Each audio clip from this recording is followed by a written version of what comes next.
Bienvenidos al Congreso de Prevención 2021. Este año en la Argentina cerca de 125.000 personas recibirán un diagnóstico de cáncer. Según estimaciones de la Agencia Internacional de Investigación en Cáncer, la Argentina se encuentra entre los países con incidencia de cáncer media y alta. Los tumores con mayor incidencia en nuestro país son el cáncer de mama, el cáncer de próstata, el cáncer colorectal, el cáncer de pulmón y el cáncer de cuello uterino. Varios de estos tipos de cáncer pueden prevenirse y otros pueden detectarse en forma temprana, favoreciendo su tratamiento y curación. La prevención del cáncer consiste en tomar medidas que reduzcan el número de casos nuevos de cáncer y con ello disminuir el número de muertes por esta enfermedad.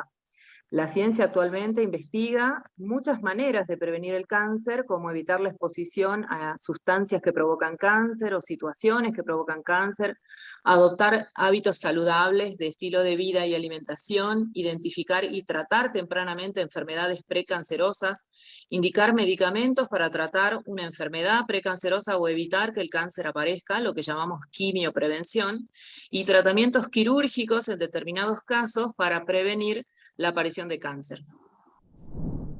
En el ciclo 2021 del Congreso Argentino de Prevención de Cáncer de la OCC, ofrecemos en formato virtual a demanda una actualización de la temática dividida en módulos. Por ejemplo, cáncer de mama, prevención primaria y secundaria de cáncer de pulmón, cáncer colorectal, asesoramiento genético, cada uno de ellos preparados por destacados profesionales en el tema. Además, brindaremos un módulo con recomendaciones dirigidas a la comunidad y planeamos difundir esta valiosa información a colegas de otras sociedades científicas. Sean todos muy bienvenidos. Hola, dentro del Congreso Argentino de Prevención de Cáncer 2021 vamos a escuchar a dos personas referentes en la temática de prevención primaria y secundaria de cáncer de cuello uterino. Esto es la doctora Silvina Rossi, ella es investigadora principal de CONICET e investigadora titular en el área Salud, Economía y Sociedad del CEDES.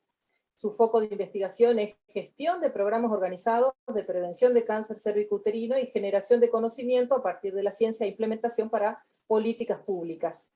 La temática que va a exponer la doctora es introducción del PES-BPH en el tamizaje del cáncer de cuello uterino, el modelo de Jujuy. Ella participó en la introducción de este testeo en su momento, va a mostrar su experiencia. Y en segundo lugar, que ya también conocemos todos, el doctor Sarbá es oncólogo, jefe del servicio de oncología del Hospital Kirchner en Tucumán, profesor de oncología de la Facultad de Medicina de la Universidad Nacional de Tucumán y director médico de Excelsus, investigador principal en numerosos estudios, incluyendo estudios de patología oncológica ginecológica. El doctor va a exponer epidemiología, factores de riesgo y la mejor estrategia para prevención y tamizaje de cáncer de cuello uterino.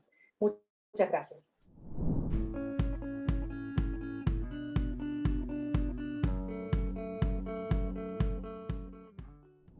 Hola, muchas gracias por la invitación a la asociación para participar en este congreso.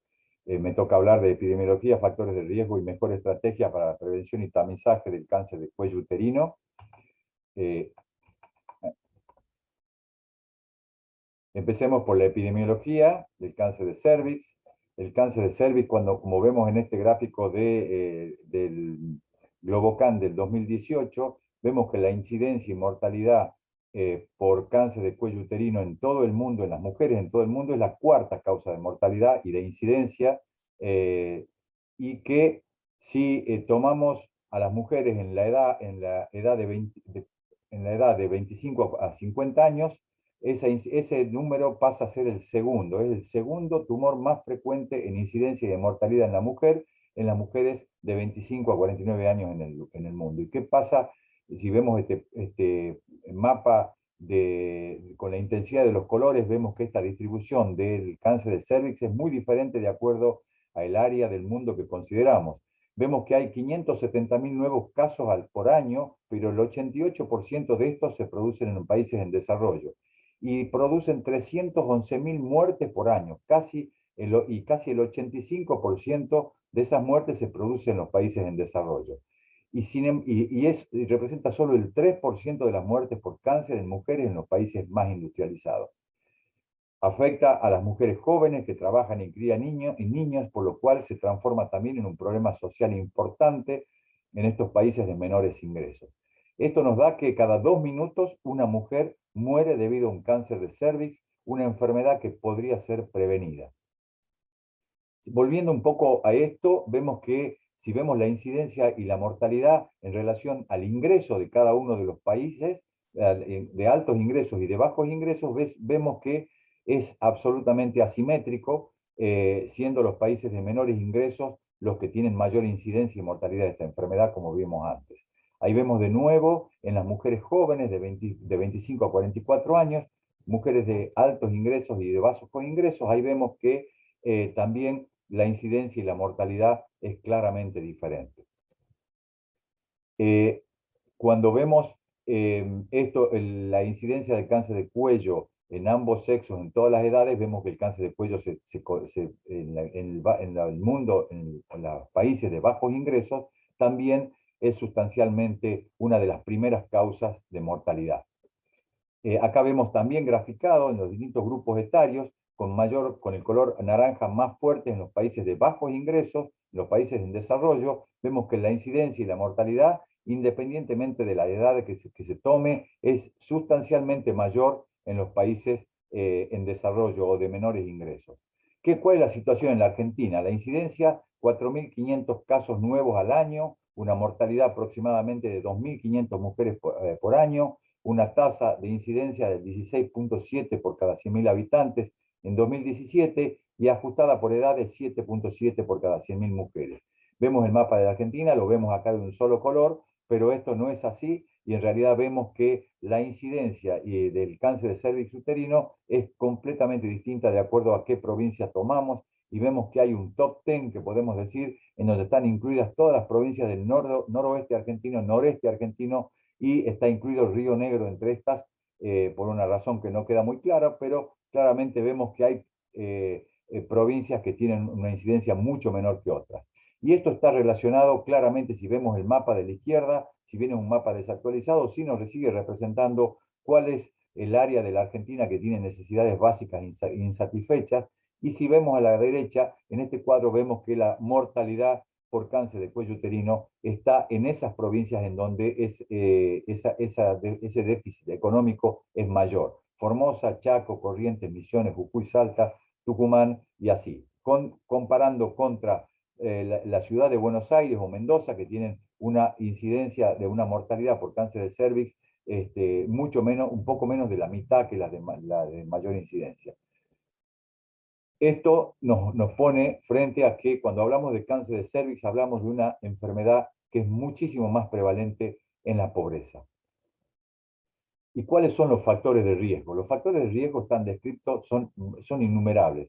El inicio precoz de la actividad sexual, el elevado número de parejas sexuales, la multiparidad, bajo nivel socioeconómico, tabaquismo, enfermedades de transmisiones sexuales y alteraciones de la inmunidad que pueden incluso, yo incluiría la malnutrición. Y todas estas características pueden ser comunes a las áreas de bajos ingresos en cualquier país o en nuestro país sobre todo. Pero todos estos factores de riesgo tienen que estar sumados a una infección por HPV.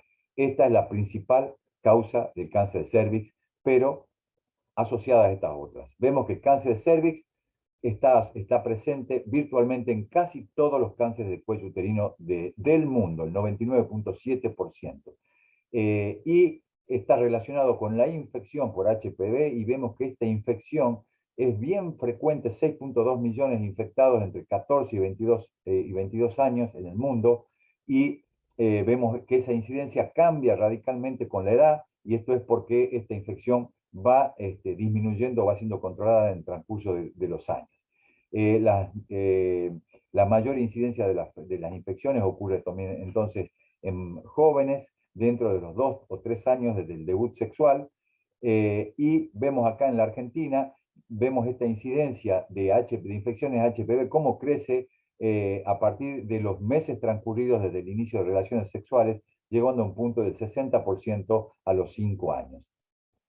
Y el inicio del promedio de relaciones sexuales en la Argentina está referido como los 15 años y 6 meses. Y acá tenemos el responsable principal de esta afección, el HPV. Vemos que hay son innumerables cantidad de virus, pero hay algunos que se consideran que son de alto riesgo oncogénico, fundamentalmente el 16 y el 18, vemos que representan el 70% o más de las causas de cáncer de cervix, y tenemos el otro grupo de virus HPV oncogénicos que representan el 38% de los cánceres de cuello uterino. Esa incidencia de infección por HPV vemos que es bastante similar en todos los países, ronda el 70-80%, sobre todo la incidencia de infecciones de HPV por los virus, los tipos oncogénicos 16 y 18 representan el 70%, pero la incidencia de la infección por HPV es bien distinta en las distintas partes del mundo. Fíjense, la mediana en el mundo es de 11%, pero llega en el Caribe y en África al 35% prácticamente. Entonces, las infecciones por virus del HPV es la causa subyacente primaria. La mayoría de las infecciones sabemos que remiten espontáneamente, y la persistencia de esta infección va a llevar al desarrollo de lesiones precursoras que con un periodo evolutivo de 10 a 20 años van a llevar a una patología invasora. Cerca del 95% de las mujeres en los países desarrollados nunca van a ser sometidas a un screening, vamos a ver esto posteriormente, y la tasa de curación de la enfermedad cáncer de cuello está estrechamente relacionada con el estadio al cual se diagnostica esta enfermedad y la disponibilidad de tratamiento en cada país. ¿Y cuáles son las medidas de prevención? Primero, destaquemos que el cáncer de cuello es la única enfermedad oncológica 100% prevenible a través, como vamos a ver, de vacunas, educación, detección oportuna y sumamos el tabaco, evitar el consumo. Hay dos niveles de prevención que se conocen: nivel primario, que consiste en vacunación, y prevención secundaria, dos métodos: citología exfoliativa, conocida como PAP, y el test de HPV, básicamente. La vacunación profiláctica tiene como objetivo conseguir una respuesta inmune local potente, sostenida en el tiempo, mediada por células y que brinde una protección a largo plazo contra las infecciones futuras. Existen dos vacunas disponibles contra el HPV. Ambas vacunas se producen mediante ingeniería genética, mediante técnicas de ADN recombinante que consisten en pseudopartículas virales o partículas similares al virus BLPs que se denominan. Estas partículas virales son generadas por clonación de un gen tardío de L1 de la cápside del VPH. Y el objetivo entonces de esta vacuna es prevenir la infección primaria y persistente por HPV y prevenir las lesiones premalignas y el cáncer invasor del cuello uterino mediante la inducción de una respuesta de anticuerpos contra la proteína de la cápside L1. Estas vacunas se desarrollaron ya hace muchos años y demostraron claramente su beneficio en la disminución de la tasa de infecciones, y lo que pensamos es que, lo que seguramente va a suceder, es que va a disminuir significativamente la incidencia del cáncer de cuello uterino en la vida adulta, en la medida que mayor porcentaje de la población sea vacunada, y dándole el tiempo de latencia que hay entre la infección y la aparición del cáncer, que pensamos que en realidad están alrededor de los 20 años. O sea, que los efectos de las vacunas aplicadas hoy los vamos a ver en el futuro. La historia de la vacuna: en el 2006 la vacuna aprobó la vacuna tetravalente con un estudio publicado en New England Journal of Medicine muy importante, y en el 2009 se aprobó la vacuna bivalente. En el 2009 la OMS recomendó la inclusión de las vacunas para el HPV en los programas nacionales de inmunización, ya sea la bivalente o la tetravalente, y actualmente existe la nonavalente, que se va a ir imponiendo progresivamente como la vacuna preferida. En el 2017, 37% de los países ya habían introducido la vacuna HPV en los programas nacionales para niños de 11 años, y solo 6% de los pacientes para niños de esa misma edad. Esperamos que esto crezca en el tiempo. La OMS reconoce que el cáncer de cuello uterino y otras enfermedades relacionadas al virus del HPV o del VPH como un problema de salud pública, y recomienda incluir la vacunación contra este virus como parte de los programas nacionales de vacunación, considerando esto como una prioridad de salud pública. La efectividad de la vacuna para prevenir la infección y consecuentemente la enfermedad, la factibilidad desde el punto de vista programático, garantizar el financiamiento, lo cual es clave en los países pobres, la costo-efectividad de esta estrategia en los países y en la región está demostrada, y debe ser aplicada antes del inicio de la vida sexual preferentemente. En la Argentina, esta estrategia de vacunación con HPV arrancó en el 2011 con la incorporación a las niñas de 11 años nacidas a partir del año 2000. En el 2014 se dejó la bivalente y quedó solo la tetravalente como la vacuna a aplicar. En el 2015 se modificaron las 3 dosis inicialmente que se aplicaban a solo 2 dosis por la demostración que era suficiente para la inmunización y la disminución de las infecciones. Y en el 2017 se incorporó al calendario de vacunación a los niños de 11 años también para recibir la vacuna. O sea que en la Argentina, varones y mujeres de 11 a 26 años o con VIH y trasplantados reciben gratuitamente la vacuna para el HPV. Miren cómo fue la cobertura de la vacunación desde el inicio del programa en octubre del 2011. Siempre la primera dosis casi llega al 90% de alcance, que se la aplica al ingreso escolar de secundario. Luego la adhesión a la segunda dosis cae un poco, y desde que se instauraron solo las 2 dosis en el 2015, vemos que esta frecuencia de la segunda dosis cae alrededor del 50%, lo que claramente hay que ir mejorando en el programa de vacunación. Vemos que en los niños, que se incluyeron también la vacunación es menor, la adherencia es menor, y las segundas dosis también son menores. ¿Cuáles son las estrategias para prevención y tamizaje? La citología exfoliativa, conocido como el PAP. Sabemos que los programas de screening o de tamizaje de cáncer de cuello uterino a través del PAP o de la citología exfoliativa han reducido la incidencia de cáncer cervicuterino y su mortalidad hasta un 80% en Canadá y Estados Unidos, y en algunos países nórdicos, y en 50 y un 60% en los países europeos. ¿Es una estrategia válida? Sí, claro que sí. Es compleja y se puede hacer en países desarrollados. Tiene una alta especificidad, pero una relativa baja sensibilidad, lo que implica repetir la toma de Papa Nicolau y asociarla a colposcopía, con lo que se aumenta la sensibilidad, y eso hace también mucho más compleja la aplicación en países más pobres. Y esto vemos que lo que pasó en los países latinoamericanos que han implementado estos programas de prevención se han encontrado con enormes limitaciones para alcanzar el impacto deseado que se vio en otros países.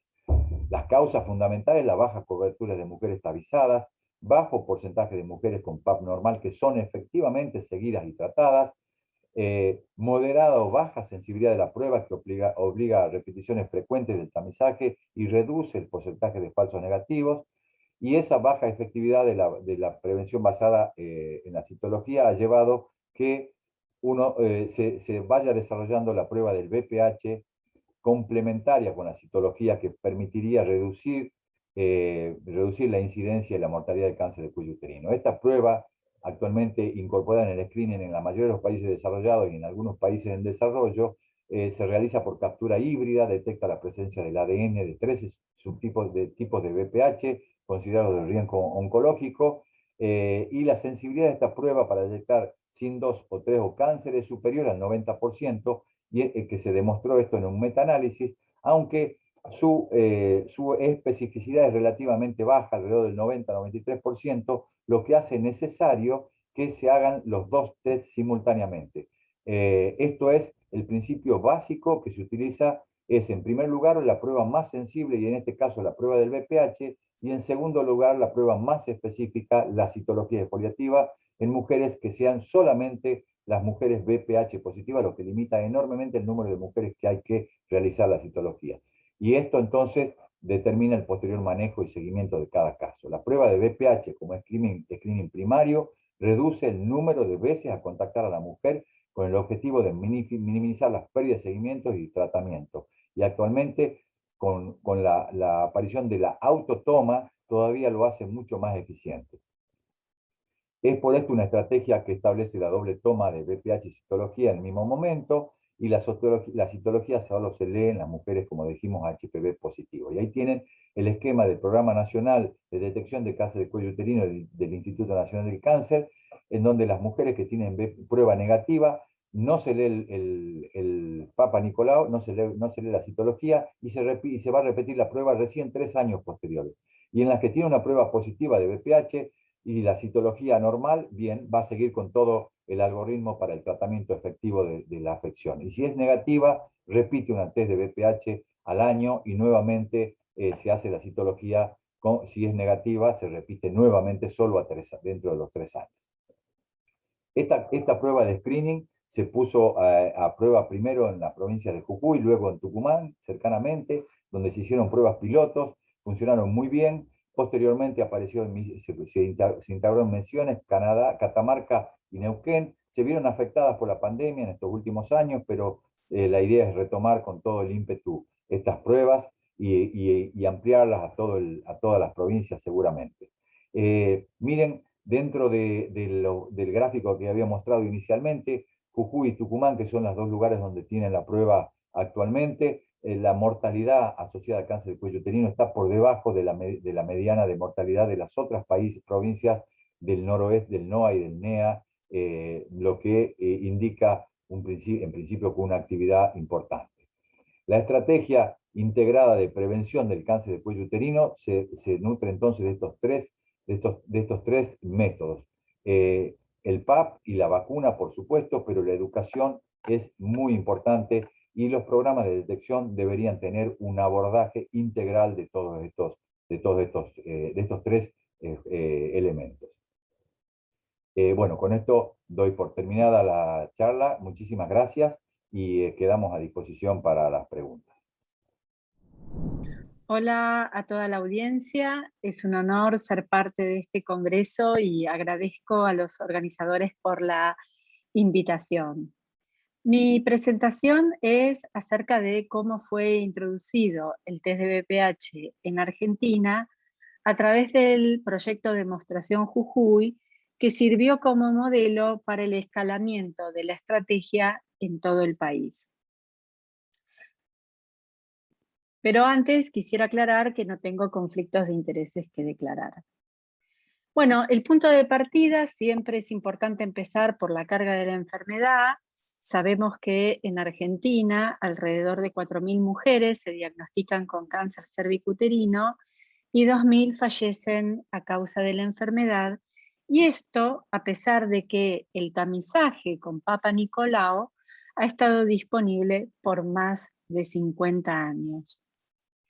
En las últimas décadas, el descubrimiento de la asociación entre la infección del virus del papiloma humano y el cáncer cervicuterino llevó al desarrollo del test de BPH, un test altamente sensible y reproducible basado en la detección del ADN del virus. Se ha demostrado que el test de BPH reduce la mortalidad por cáncer cervicuterino y su alto valor predictivo negativo permite la extensión del intervalo de tamizaje, lo que significa para el sistema de salud que se simplifican las estrategias y actividades necesarias para lograr una alta cobertura de tamizaje, diagnóstico y tratamiento, que es condición de efectividad de un programa de prevención secundaria. Una de sus características más importantes es que el test de BPH permite la autotoma por parte de las mujeres, con un alto impacto potencial en la reducción de las barreras sociales y geográficas para la realización del tamizaje. Así, entre el año 2012 y el 2014, se llevó a cabo el proyecto de Demostración Jujuy para introducir el test de BPH en Argentina. Si vamos hacia atrás, en 2012, Jujuy era una de las provincias con mayor mortalidad por cáncer cervicuterino, alrededor de 17 cada 100.000 mujeres. Y un análisis de situación llevado a cabo en 2007 había mostrado que había una gran variedad de problemas programáticos, empezando porque la cobertura de tamizaje era muy baja, había una falta de datos sobre el seguimiento y tratamiento de las mujeres positivas, además de una baja adherencia por parte de los proveedores de salud a recomendaciones programáticas tales como, por ejemplo, la edad y frecuencia de tamizaje y el uso de la colposcopía, que en vez de usarla como método diagnóstico se utilizaba principalmente como cotamizaje, ¿no? Lo que conocemos como el famoso PAP-colpo. Por otro lado, las citologías se leían en 6 laboratorios, algunos de ellos muy pequeños, que carecían controles de calidad. Entonces, el proyecto de demostración, Jujuy, introduce el test de BPH como estrategia de tamizaje primario para todas las mujeres de 30 años y más que se atienden en el sector público de salud. Como parte de la estrategia también quedó establecido que las mujeres menores de 30 años continúan con el tamizaje con PAP. Por otra parte, la citología pasa a funcionar como el método de triaje para identificar a las mujeres BPH positivas que necesitan ser referidas a una colposcopía y biopsia si fuera necesario. Se estableció que el test de BPH y el PAP de triaje se tomaran en la misma toma, lo que se conoce como la doble toma del BPH y el PAP, pero esto solo para las tomas que se hacen en un centro de salud por parte de un profesional de la salud. No puede hacerse la doble toma cuando se utiliza la autotoma. Finalmente, se estableció que las mujeres BPH positivas con un PAP de triage anormal se derivaran a colposcopía y biopsia si fuera necesario. Entonces, a partir del 2012, se desimplementa la citología como el método de tamizaje para las mujeres de 30 años y más en el sector público de Jujuy, y el test de BPH se convierte en el método de tamizaje primario para el cáncer cervicuterino. Es decir, que la citología cambia su rol, pasando a ser el test de triaje de las mujeres BPH positivas. ¿Cuál fue el contexto que facilitó este cambio, lo que conocemos como un cambio mayor en el sistema de salud, en lo que se refiere a la prevención del cáncer cervicuterino? Bueno, a continuación voy a señalar algunos de los cambios más importantes. En primer lugar, el proyecto de demostración Jujuy se estableció desde un primer momento como un proyecto colaborativo entre los Ministerios de Salud provincial y nacional, con la participación activa de actores claves de las secretarías y departamentos de salud, como por ejemplo Atención Primaria de la Salud.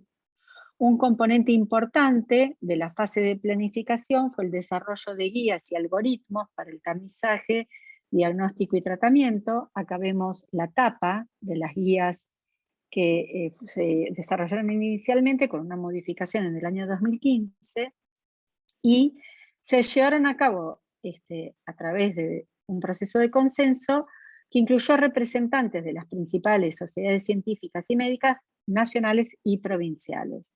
El proyecto también se discutió en diversas reuniones con las autoridades nacionales y provinciales y su diseño final se estableció por consenso.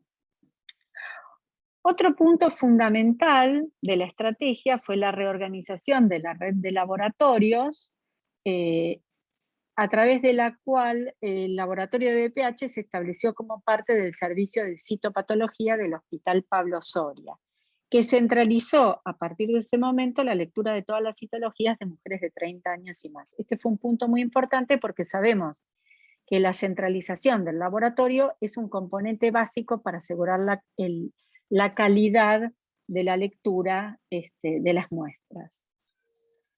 Otro componente esencial fue la reorganización de la red de referencia para el diagnóstico y tratamiento, así como la organización de cursos de capacitación en colposcopía y tratamiento para los profesionales de salud. Y también se organizó un sistema de navegación de pacientes para aumentar la adherencia al seguimiento de tratamiento de mujeres BPH positiva con PAP anormal. Otro punto fundamental fue que se estableció que todos los eventos relacionados al tamizaje, diagnóstico y tratamiento se cargaran en el SITAM, el Sistema Nacional de Información para el Tamizaje, implementado desde el año 2009. Así, por ejemplo, SITAM se utilizó para identificar si una mujer estaba en la edad recomendada y si había sido testeada en los últimos 5 años. Una muestra de una mujer menor de 30 años no se procesaba, así como la de una mujer que tenía un test negativo de menos de 5 años. ¿Sí? Esa fue una condición muy importante de la estrategia. Y también, como parte del proyecto de demostración Jujuy, se llevó a cabo el proyecto EMA, que evaluó la efectividad de la autotoma del test de BPH ofrecida por los agentes sanitarios durante las visitas domiciliarias que realizan durante las rondas sanitarias.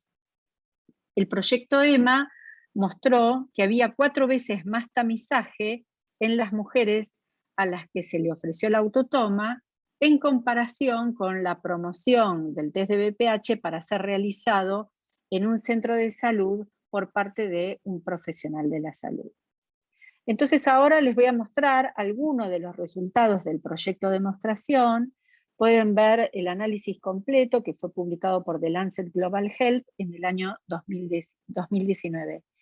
Y lo que hicimos fue comparar el periodo inmediatamente previo a la introducción del test de BPH, el periodo 2010-2011, con el periodo 2012-2014, cuando ya se había introducido el test de BPH como tamizaje primario. En total, durante el proyecto de demostración, se tamizaron a 44.700 mujeres de 30 años y más, y a partir de enero del 2012, todos los centros de salud pasan a ofrecer el test de BPH como tamizaje primario. Entonces lo que vemos es que, comparada con la citología, los odds ratios de ser diagnosticada con una lesión sin 2 más fue 2.3, cuando una mujer se tamizó con un test de BPH tomado por un profesional de la salud. Por lo tanto, podemos observar un impacto importante del test en la efectividad para detectar enfermedad preneoplásica y cáncer. Este impacto fue menor cuando se utilizó la autotoma del test, aunque no fue inferior a la detección obtenida con la citología. También se observó un mejoramiento de otros indicadores programáticos. Vemos en la tabla, por ejemplo, un aumento en el porcentaje de mujeres que fueron tamizadas en la edad recomendada, que pasó del 79% al 100%. Una disminución de las mujeres sobretamizadas, que pasó del 7% al 0%, y un pequeño aumento en la proporción de mujeres BPH positivas con PAP anormal que realizaron una colposcopía.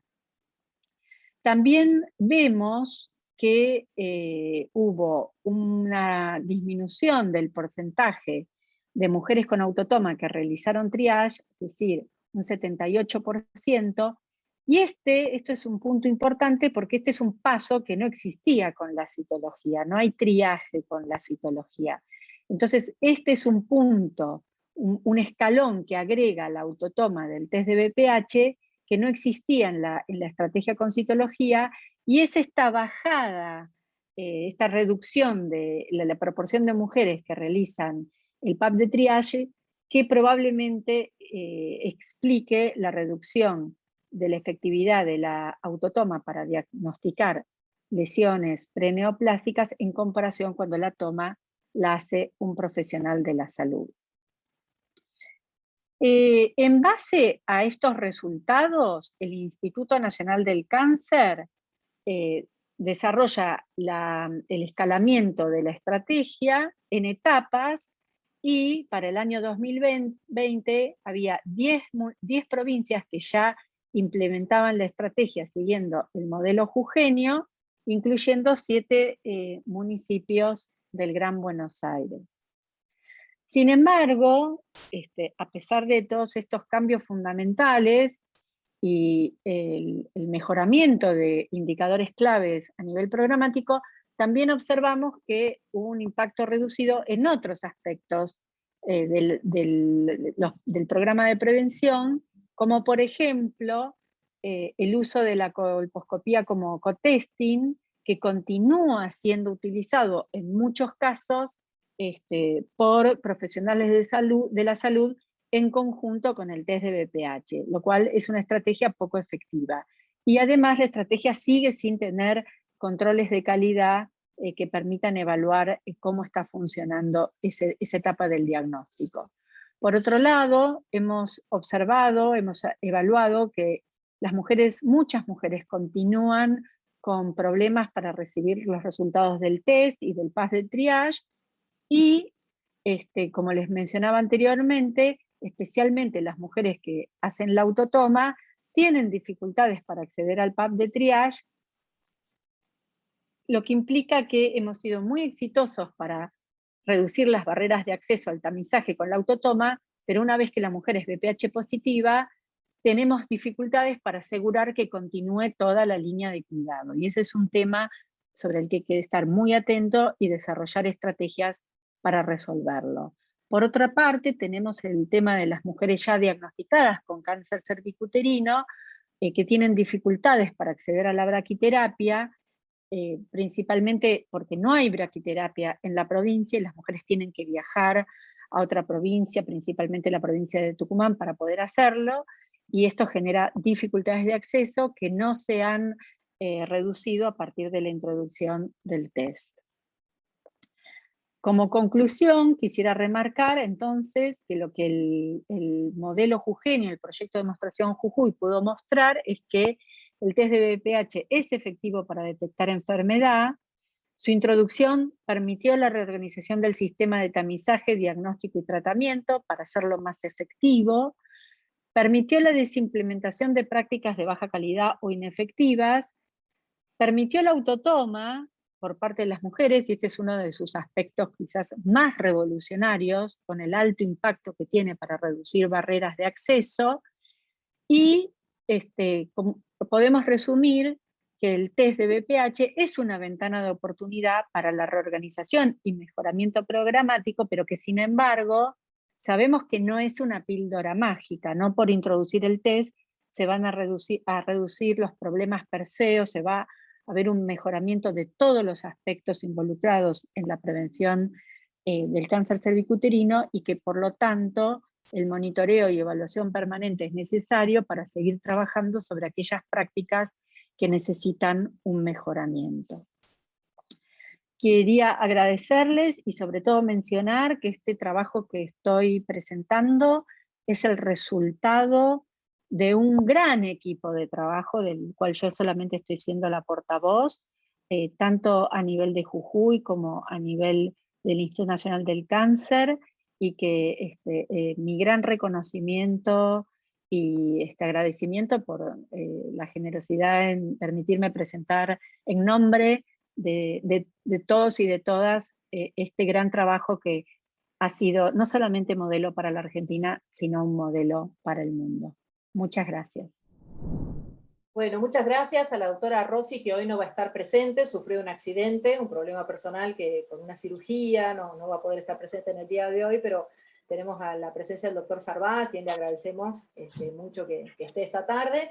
Y yo respecto a las dos disertaciones que fueron excelentes, una la implementación piloto y luego definitiva del programa HPV en Jujuy, y luego la experiencia de Tucumán, que también redujo mortalidad, o sea que evidentemente HPV funciona, pero no sé si vos, José, en tu área, y bueno, yo también puedo comentar algo en mi área, si notaste que hay algún problema con esto de implementar el HPV dentro del sistema sanitario. Sí, hay algunos problemas, los problemas de seguimiento, sobre todo del programa, cuando está bien instituido, que a veces también falta un poquito de movilización. Al comienzo ha sido muy activo, y actualmente lo vemos como que está en baja, tal vez por la pandemia o algo, pero hay menos movilización, menos testeo. Y lo que vemos es que falta el eslabón que conecte el test de HPV con el paso siguiente, cuando uno localiza a una paciente que tiene un HPV positivo, que tiene un PAP sospechoso o con diagnóstico, y posteriormente no está establecido bien cómo es el circuito, a dónde tiene que ir la paciente, quién la va a recibir, quién le va a hacer la colposcopía, quién la tendría que operar, si es quirúrgica. Bueno, eso me parece que es lo que habría que mejorar del programa, ¿no? Tal vez hacer que haya una interrelación más estrecha y fluida entre lo que es el Instituto Nacional del Cáncer y los ministerios de salud pública o los hospitales cabeceras en cada una de las provincias. Exactamente. Silvina Rossi también lo citó en su disertación, dijo que el problema era la inserción del programa dentro del sistema sanitario general, y esto es importante, como bien dijiste vos, conocer cuáles son los referentes de cada localidad. Hay un referente en ginecología, hay un referente en oncología en cada sistema sanitario, y justamente conectar a las personas, ¿no? La persona responsable de HPV, de los resultados, informarle al paciente a dónde tiene que retirar los resultados, que los resultados estén disponibles a tiempo, explicarle al paciente que es fundamental qué tiene que hacer, a quién le tiene que mostrar esos resultados, porque muchas veces las pacientes los retiraron a los resultados y no sabían qué hacer con el papel. Claro, en realidad ahí tiene que establecerse ese nexo. Realmente la paciente que tiene un resultado positivo tiene que irse con el resultado y el turno ya programado con el ginecólogo. Eso debería ser así, y por ahí no está siendo así en todos los casos. Y a veces también tener un problema que hemos visto en un par de casos, no son muchos, pero que te duele que pasen, es esos casos que son positivos. El sistema detecta como positivos y la paciente no volvió a buscar el resultado y nadie la busca. Y esa paciente aparece 1 o 2 años después con un cáncer mucho más avanzado, ¿no? Entonces eso también, habiendo tenido la detección de ese paciente, no haberlo localizado también es un defecto que hay que subsanar. Hay que tener un servicio social muy activo que interaccione con esto. Yo qué sé yo, habrá que disponer. Resultado que después de 1 o 2 meses no vienen a buscar, bueno, el servicio social va a buscar al paciente de alguna manera. Exactamente, si ya están registrados en el CITAM, que ya tienen un sistema de registro que funciona muy bien, controlar en el CITAM quienes no aparecen e irlas a buscar. Ahí tienen tanta relevancia o más relevancia que nosotros mismos, el agente sanitario, el agente de servicio social, que es fundamental. Esta misma experiencia ya nos pasó en Jujuy también. Estamos tratando de solucionar, de poder encadenar ese eslabón que es el HPV al resto de la cadena para que funcione adecuadamente y rinda el fruto. Sin embargo, hay menor mortalidad, no vamos a ver todo negativo, ¿no? Pero falta implementarlo en el resto del país, que todavía no todas las provincias lo disponen. No sé si ustedes lo disponen en el medio privado, nosotros lo disponemos en el medio público únicamente. Solo en el medio público, en el medio privado se hace en forma particular, hay algunas obras sociales que pueden cubrirlo, otras no. Pero sí, habría que extenderlo, digamos, no tendría que ser privativo de lo público. Claro, habría que hacerlo ya universal y luego mejorar. Universal, exactamente, me parece que es tan importante. Nosotros sí estábamos muy contentos porque inicialmente hubo un aumento significativo de la patología no invasora contra la invasora, se había torcido. Después vamos a ver eso, seguramente va a impactar en la sobrevida más adelante, pero ya ese fue un primer indicio de que el test estaba funcionando. Teníamos un mayor porcentaje de pacientes con diagnóstico no invasor. Así que creo que bueno, está demostrado en todo el mundo que funciona, entonces realmente creo que hay que implementarlo con más fuerza. La otra cosa que yo quería decir es que sigue limitado a 5 o 6 provincias y esto debería ser universal y generalizado para todo el país, ¿no? Increíble que eso todavía no se puede implementar sabiendo claramente que esto va a salvar vidas. Va a hacer que muchas mujeres puedan llegar en un estadio de su enfermedad o mismo lesiones preneoplásicas que puedan curarse fácilmente, sin tanto gastos también del sistema público. Cuando viene una paciente con estadio 3, tenemos que movilizar un montón de recursos que se podrían haber evitado si se diagnosticaba más tempranamente. Claro, todos pierden, ¿no? Con la enfermedad avanzada, los recursos, la calidad de vida de la paciente, la sobrevida. Realmente hay que universalizarlo y ojalá ninguna paciente muera de cáncer de cuello, porque eso es lo que debería ocurrir, ¿no? Ninguna paciente debería fallecer por cáncer de cuello uterino hoy en día. Cada paciente que se muere de cáncer de cuello es una falla del sistema.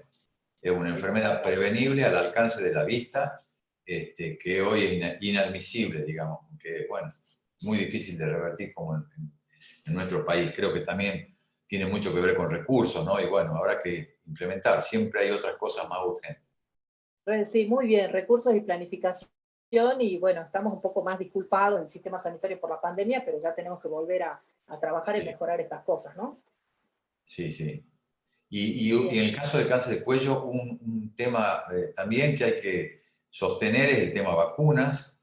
Las vacunas creo que están bien implementadas, están en el calendario nacional. El Estado, la verdad que en este caso ha hecho todo lo que correspondía. Lo que falta un poquito ajustar cómo aplicarlas, porque hay un 30-40% de chicos que no se aplican la segunda dosis. Tampoco es universal, hay alrededor de un 15, un 20% en los últimos años que no se aplican ninguna dosis. Entonces, tal vez llegar un poco más, hay un poquito más de déficit en los varones también. Todo eso es para trabajar. Esto no vamos a ver los resultados muy rápidamente, y a veces eso hace que no se movilicen más los recursos, pero creo que es fundamental aumentar la vigilancia de la vacunación. Creo que es fundamental. De vacunados. Sí, yo creo que lo que está pasando también es que los niños que están escolarizados, la escuela ejerce un gran papel, ¿no? Porque no los dejan inscribirse si no presentan el carnet de vacunación al día.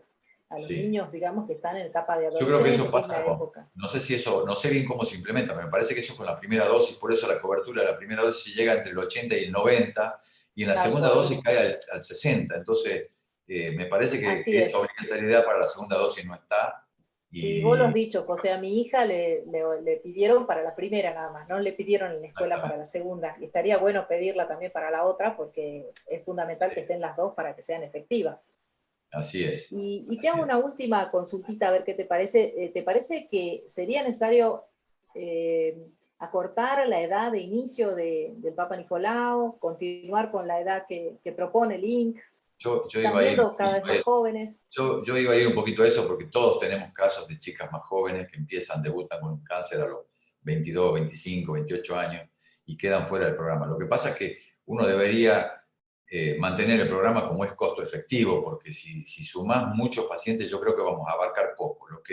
Lo que también hay que estar muy encima es de que el programa no lo es todo, el HPV no lo es todo. Todas estas chicas, desde el inicio de la relación sexual y un poco después, tendrían que empezar a hacer Papa Nicolau, y yo creo que a veces uno se enfrasca en el test de HPV y dejamos de lado todas estas chicas jóvenes que no pueden incluirse, porque si testeamos a las pacientes de 25 vamos a encontrar 100.000, entonces va a ser inviable el programa como era antes cuando hacíamos Papa Nicolau.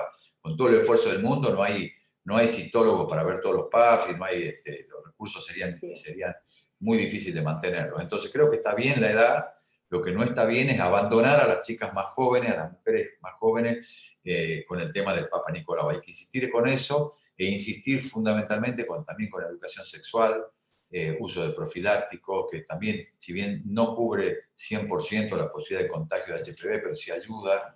Entonces, bueno, sumar eso, test de Papa Nicolau y educación sexual en las más jóvenes, fundamental.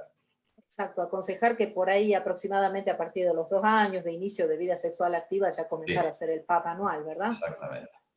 Exactamente. Bueno, perfecto. Sí, estamos 100% de acuerdo. Nosotros vemos gente muy joven y nos da mucha tristeza ver estadios avanzados en mujeres jóvenes. Es un problema social porque tienen muchos hijos, son el único sostén familiar porque no hay padres muchas veces, y tienen trabajos que no son remunerados de manera formal. Entonces tenemos a veces el problema social de que no hacen el tratamiento porque no pueden dejar de ir a trabajar a la feria porque ese día no cobraron y ese día no comen los chicos. Sí. Y es un tema real, ¿no? O sea, estará la paciente a lo mejor con un sistema sanitario bien puesto, con un trabajo formal, que le dan licencia por enfermedad, pero tenemos ese otro grupo social vulnerable que vemos en el hospital y que necesita un apoyo social tan grande y tan importante como el tratamiento mismo. Yo creo que para ese grupo la única solución es la descentralización del test, que es lo que un poco la autotoma, y la descentralización es lo más importante. Creo que Jujuy había hecho en algún momento algún programa así, de ir con un trailer los domingos a esas localidades perdidas en la Puna, y con el test para que se lo hagan las mujeres ahí, que en el momento que los padres o otros familiares les pueden cuidar a los chicos. A mí me pareció súper inteligente esa forma. Creo que hay que diseminarla para llegar a esos lugares donde es muy difícil a la mujer llegarse hasta el hospital.